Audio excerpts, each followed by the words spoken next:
tant que coordonnatrice du journal, j'ai d'abord commencé à travailler essentiellement les premières années avec l'administration, parce qu'on était 2 personnes à cette époque-là.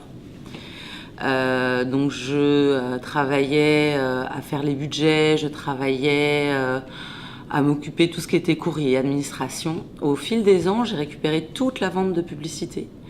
Les éditions spéciales, depuis 3 ans maintenant, le guide touristique en collaboration avec le CLD. Et puis j'intègre aussi toute la gestion avec le comité de rédaction, l'imprimeur, les graphistes. C'est vraiment, je fais un petit peu le lien entre toutes ces parties-là afin que tout le monde puisse travailler ensemble et en harmonie. En tant que rédactrice en chef, moi, j'avais la responsabilité de relire tous les articles et de m'assurer que ça correspondait aux critères journalistiques. Dans une nouvelle ou un reportage, on ne donne pas son opinion.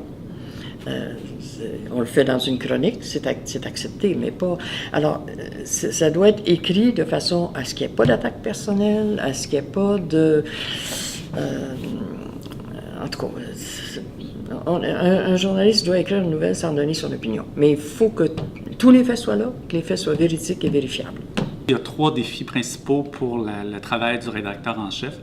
C'est sûr qu'il y a de mettre en place le futur, dans le sens que de voir comment ça va évoluer au niveau des nouvelles technologies numériques et d'être prêt à y faire face. Il faut vraiment être à l'avant-garde parce que la journée où les revenus publicitaires ne seront plus destinés au papier, ça va être une problématique. Il faut déjà qu'on trouve une solution avant que la problématique se produise. Finalement, le dernier défi du rédacteur, c'est un peu la job la plus plate, c'est de réussir à offrir la meilleure visibilité à tous. Et malheureusement, on a des contraintes. Donc, il y a aussi ce côté-là. On doit faire des choix.